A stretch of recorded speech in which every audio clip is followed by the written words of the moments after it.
الحمد للہ رب العالمین والصلاة والسلام علی سید الانبیاء والمرسلین اما بعد فاعوذ باللہ من الشیطان الرجیم بسم اللہ الرحمن الرحیم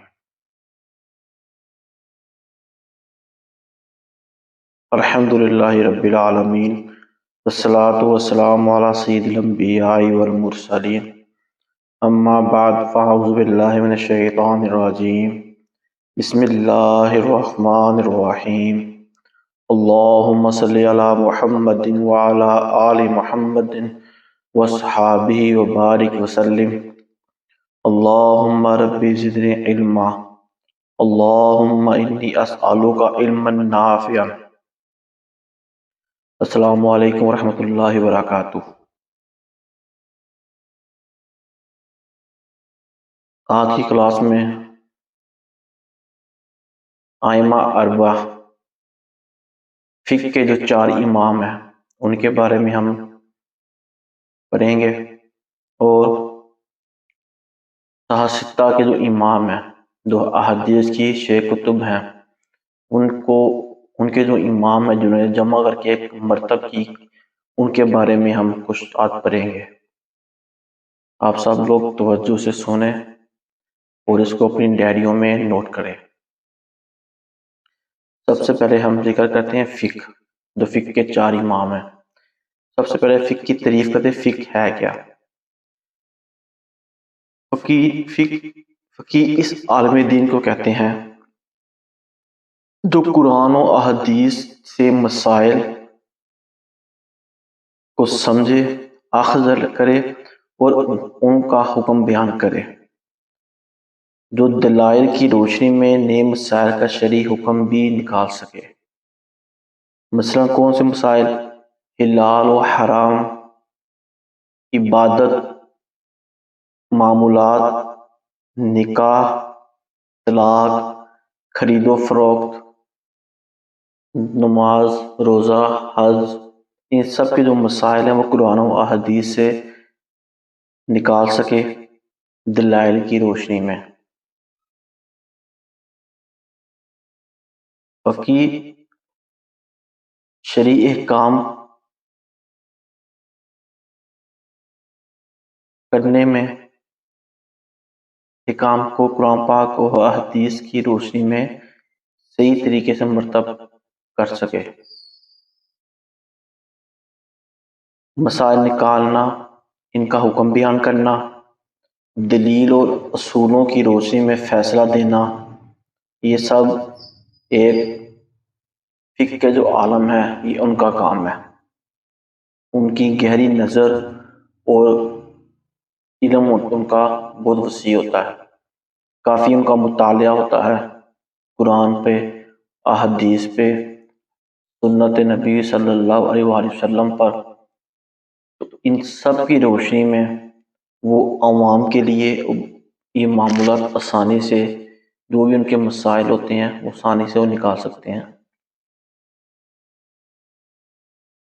ان 4 اماموں میں سب سے پہلے جن کا نام آتا ہے وہ ہے امام ابو حنیفہ رحمۃ اللہ تعالی علیہ۔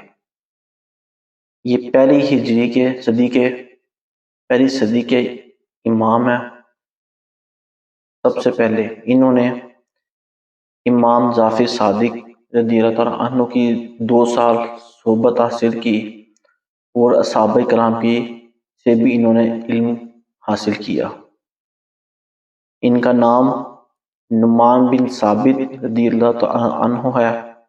ولادت ان کی 80 ہجری میں کوفہ میں ہوئی، اور وفات 150 ہجری میں بغداد میں ہوئی۔ جو فقہ حنفی ہے وہ انہی کے نام پہ ہے، امام ابو حنیفہ کے نام پہ فقہ حنفی ہے، جو اہل سنت والجماعت میں زیادہ تر لوگ اس کو اختیار کرتے ہیں۔ انہی کے اصولوں پر دلائل کی روشنی میں مسائل کے بارے میں عبادت، جو معمولات ہیں جسے بیان کیا، ان پر عمل کرتے ہیں۔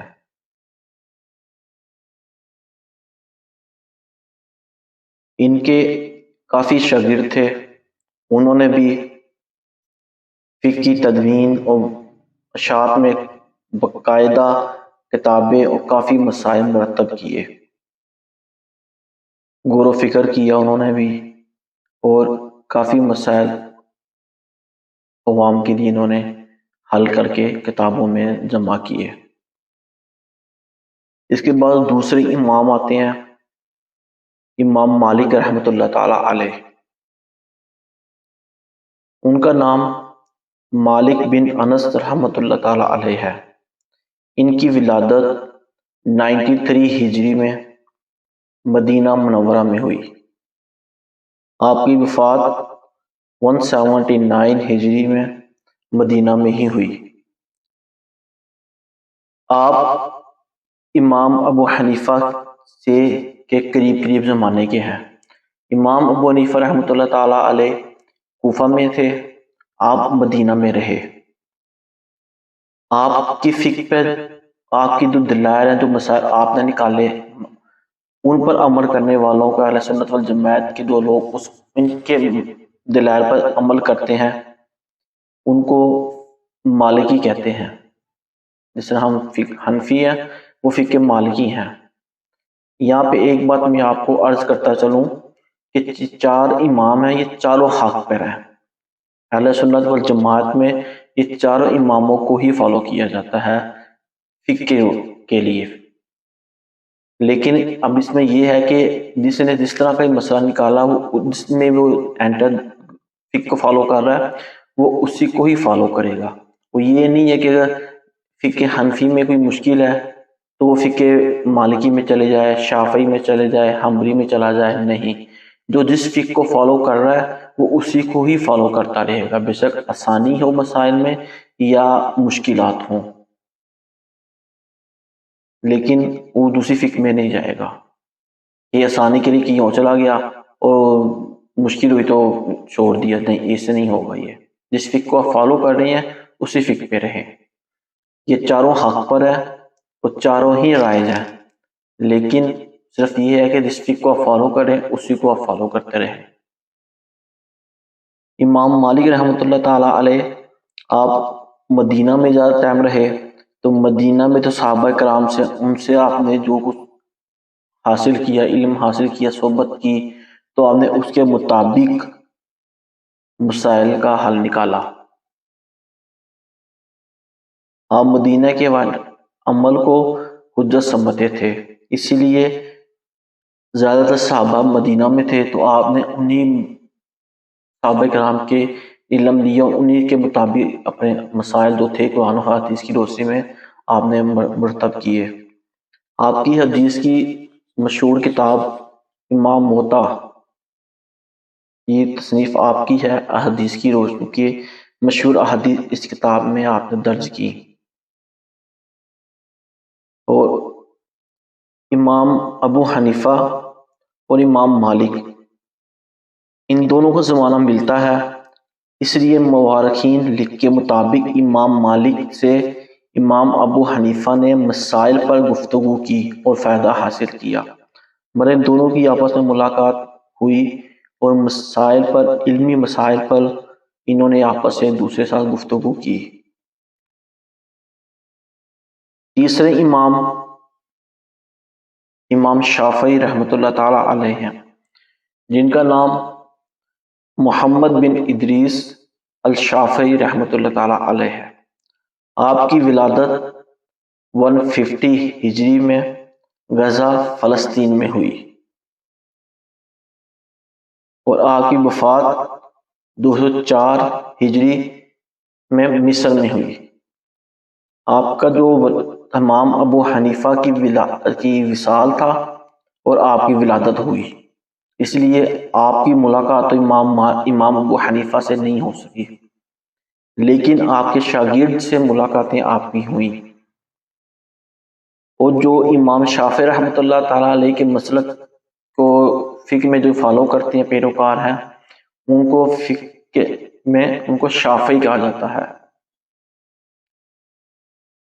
آپ نے بھی اصول فقہ کو منظم کر کے باقاعدہ علمی اصول واضح کیے اور آپ نے بھی کافی کام کیا۔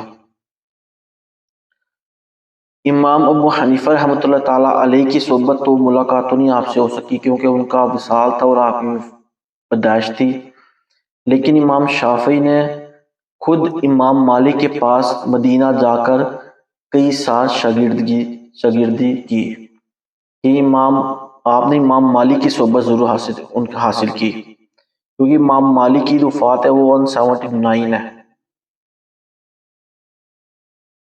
اور تقریباً آپ کی جب ملاقات ہوئی ہوگی تو آپ 29 یا 30 برس کے ہوں گے امام شافعی۔ تو اس طرح آپ نے باقاعدہ امام شافعی نے امام مالک کے پاس جا کے مدینہ میں شاگردگی اختیار کی۔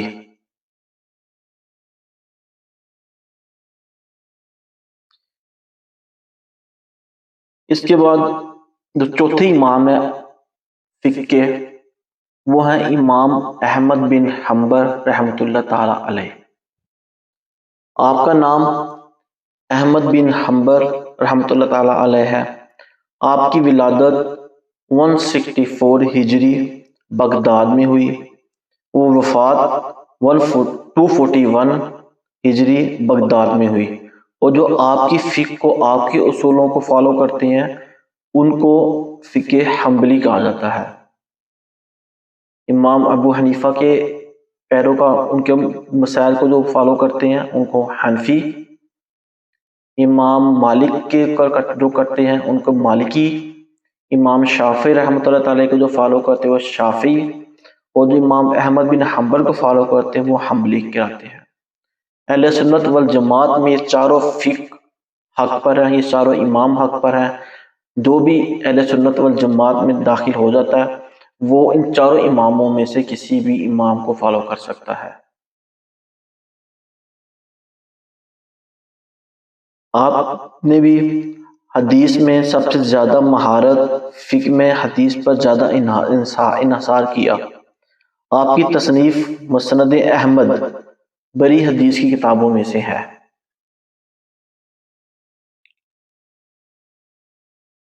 امام شافعی رحمۃ اللہ تعالی علیہ، امام احمد بن حنبل، یہ دونوں ایک دوسرے سے ملے۔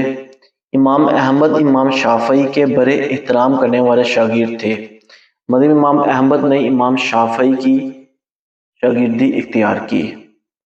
اس طرح یہ ثابت ہوا کہ امام ابو حنیفہ امام شافعی ان کی ملاقات نہیں ہو سکی، اور امام ابو حنیفہ اور امام احمد بن حنبل کو بھی زمانہ نہیں ملا ان کا، اور امام مالک اور احمد بن حنبل ان کی بھی ملاقات نہیں ہو سکی، لیکن امام احمد نے امام مالک کی کتاب موطا سے استفادہ کیا، اور عام امام مالک نے امام شافعی، امام احمد بن حنبل نے امام شافعی کی صحبت ضرور اختیار کی۔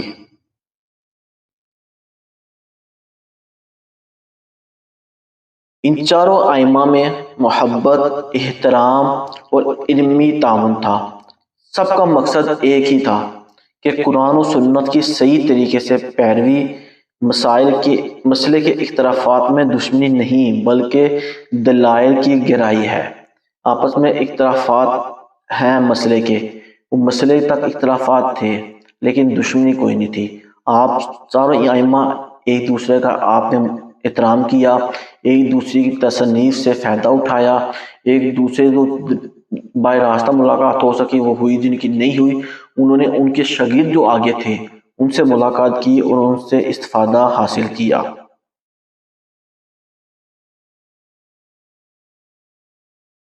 یہ تو تھے اہل سنت والجماعت کے 4 امام فقہ میں۔ ٹھیک، اب صحاستہ کے جو امام ہیں اس کے بارے میں ہم پڑھتے ہیں کہ سب سے پہلے کہ محدث کون ہے۔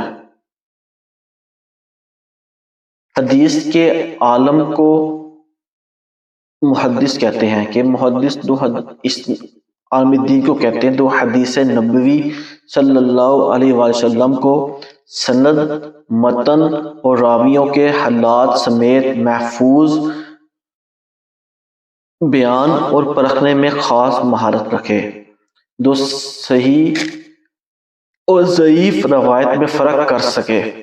محدث وہ عالم ہے جسے احادیث کے متن، سند اور روایت کے حالات کا مکمل علم ہو۔ محدث کے بارے میں حدیث کے متن کے بارے میں اور احادیث کے علم کے بارے میں مکمل اس کو عبور حاصل ہو کہ کون سی حدیث ٹھیک ہے کون سی نہیں۔ اور جو محدث ہوتا ہے وہ احادیث جمع کرنا، ان کا کام جو ہے وہ احادیث جمع کرنا، راویوں کے حالات جانچنا، صحت اور ضعیف حدیث کا جو فیصلہ کرنا، سنت کی حفاظت کرنا ہے۔ حدیث کو وہ جمع کرتا ہے، وہ جانچ کر صحیح اور غلط کی اصلاح کرتا ہے۔ اسی طرح جو شاہ ستہ کہا جاتا ہے، ستہ کا مطلب چھ امام تھے جنہوں نے اپنے اپنے دور میں، اپنے اپنے زمانے میں احادیث کو جمع کیا اور ان کو کتابی شکل میں لے کے آئے۔ سب سے پہلے جو حدیثی کتابیں ہیں وہ ہیں صحیح بخاری، صحیح مسلم، جامع ترمذی، سنن ابن داؤد، ابی داؤد، سنن نسائی، سنن ابن ماجہ۔ سب سے پہلی جو تصنیف ہے وہ ہے صحیح بخاری۔ اس کے جو مصنف ہیں وہ ہیں امام محمد بن اسماعیل البخاری۔ آپ کی جو ولادت ہے وہ ہے 194 ہجری کی، اور جو آپ کی وفات ہے وہ 256 ہجری کی ہے۔ مطلب یہ جو ائمہ اربعہ ہمارے تھے، ان کے زمانے ان کا زمانہ ختم ہو رہا تھا، اور آپ ان کے امام احمد بن حنبل کے ساتھ ان کا زمانہ لگتا ہے۔ باقی تینوں ائمہ سے وقت دنیا سے پردہ فرما چکے ہوئے تھے، اور جو چوتھے امام تھے وہ بھی دنیا میں موجود تھے۔ تو صحیح بخاری آپ یہ کہہ سکتے ہیں تیسری صدی میں ان احادیث کی جو یہ بخاری مرتب کی گئی۔ امام ابو حنیفہ پہلی صدی کے تھے، پھر دوسری صدی میں دوسری صدی کے ائمہ اربعہ تھے، اور یہ بخاری سے جو بھی احادیث کی کتب جمع کی گئیں یہ پھر تیسری صدی میں آپ کہہ رہے شروع میں یہ کام شروع کیا گیا۔ یہ دوسری صدی کے درمیان میں یہ کام شروع ہو گیا۔ صحیح بخاری کے بعد آتا ہے صحیح مسلم۔ اس کے مصنف تھے امام مسلم بن حجاز۔ آپ کی جو پیدائش ہے وہ ہے 201 ہجری، اور آپ کی وفات جو ہے وہ ہے 261 ہجری۔ بخاری کے بعد دوسری صحیح ترین احادیث کی جو کتب ہے وہ آپ کی کتب صحیح مسلم کو مانا جاتا ہے۔ اس کے بعد تیسری جو کتب ہے وہ ہے جامع ترمذی۔ اس کے جو مصنف تھے وہ امام ابو عیسیٰ ترمذی تھے۔ آپ کی پیدائش 209 ہجری میں اور وفات 279 ہجری میں ہوئی۔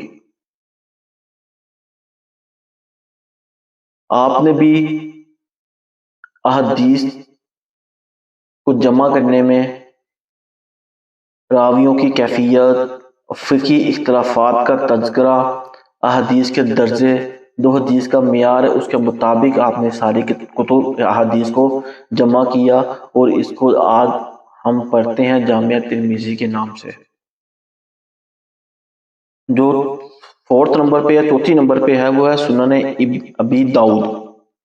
ان کے جو مصنف ہے وہ ہے امام ابو داؤد، جن کی پیدائش 202 ہجری میں ہوئی اور وفات 275 ہجری میں ہوئی۔ آپ نے مسائل فقہ سے متعلق جو احادیث تھی ان کو جمع کیا۔ ان کا آپس میں کیا ملاقات ہوئی، کون کس کا شاگرد رہا، انشاءاللہ یہ میں بھی آپ کو بتاؤں گا۔ 5ویں نمبر پہ جو ہے وہ سنن نسائی، آپ کے جو مصنف ہے وہ ہے امام نسائی، آپ کی جو پیدائش ہے وہ ہے 214 ہجری، اور وفات جو ہے وہ 303 ہجری میں ہوئی۔ آپ نے فقی ابواب کی اعلیٰ ترتیب کی، سند پر گرفت تھی آپ کی کہ جو بھی حدیث آپ نے لی اس سند بالکل صحیح آپ نے حدیث لی۔ 6ویں نمبر پہ جو حدیث کی کتب ہے وہ ہیں سنن ابن ماجہ، آپ ان کے جو مصنف ہیں وہ ہیں امام ابن ماجہ رحمۃ اللہ تعالی علیہ، آپ کی جو پیدائش ہے وہ ہے 209 ہجری، اور جو وفات ہے وہ ہے 273 ہجری۔ آپ نے فقہی ابواب کے ساتھ مختلف روایت کا اضافہ کیا اپنی کتب میں۔ اس طرح یہ جتنے بھی امام تھے، احادیث کی کتب جو ہوئیں یہ 3 صدی میں جمع کی گئیں۔ اب ان کی آپس میں ملاقات کس کی رہی یہ بھی آپ کو ہم بتاتے ہیں۔ امام مسلم امام بخاری کے شاگرد بھی تھے، دو امام بخاری سب سے پہلے تھے، تو امام مسلم دوسرے نمبر پہ تھے، تو یہ امام مسلم جو تھے امام بخاری کے شاگرد تھے۔ امام مسلم رحمۃ اللہ تعالی فرمایا کرتے تھے، حدیث کے معاملے میں نے امام بخاری جیسا نہیں دیکھا کہ آپ جیسا میں نے حدیث میں کسی کو نہیں پایا۔ اس کے بعد امام ترمذی بھی امام بخاری کے شاگرد رہے، ان دونوں کی ملاقات بھی ثابت ہے، اور یہ امام بخاری کے امام ترمذی امام بخاری کے شاگرد بھی تھے۔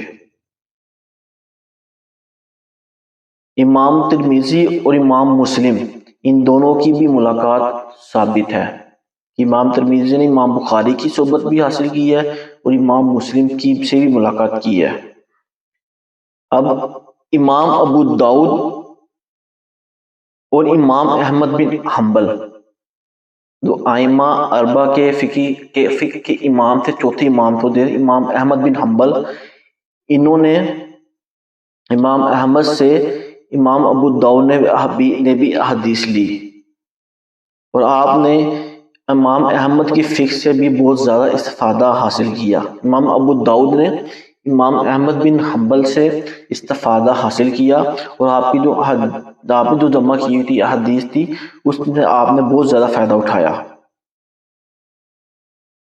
اور امام نسائی اور امام ترمذی ان دونوں کی زمانہ تو قریب تھا، لیکن دونوں کی ملاقات کوئی ثابت نہیں ہے، ہو سکتا ہے ملاقات ہوئی ہو، کسی روایت میں ملاقات کا ذکر ہے کسی میں نہیں ہے، واللہ عالم، اللہ بہتر جانتا ہے اور اللہ کا رسول بہتر جانتے ہیں۔ امام ابن ماجہ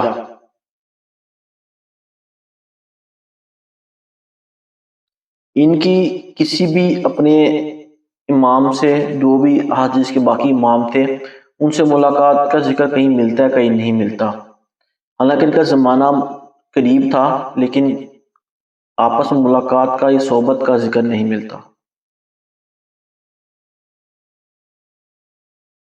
یہ جتنے بھی امام تھے یہ سب تقریباً ایک ہی صدی کے امام تھے کہ انہوں نے احادیث کی کتب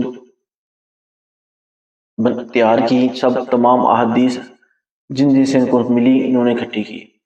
تو اگر آج کی پوری کلاس کا ہم خلاصہ بیان کریں تو یہ ہے کہ جو ہمارے ائمہ اربعہ ہیں اہل سنت والجماعت جنہوں نے فقہ پر کام کیا اور ہمارے لیے مسائل نکالے، وہ پہلی صدی سے لے کے دوسری صدی تک میں وہ آئے، یہ ان کا دور رہا، کسی میں وہ آئے، انہوں نے مسائل مرتب کیے اور ہمارے لیے آسانی پیدا کی، اور ہم آج جو جس فقہ میں ہے اسی انہی کی علم وہ چلتا رہا اور آج تک ہمارے تک پہنچا، اور آج ہم کو بھی اپنی عبادت میں، معمولات میں، کام کرنے میں، جو بھی ہمارے ضروریات زندگی ہیں، ضروریات دین ہیں، اس میں جو بھی مسئلے مسائل پیش آتے ہیں ہمارے لیے آسانی پیدا کر کے چلے گئے۔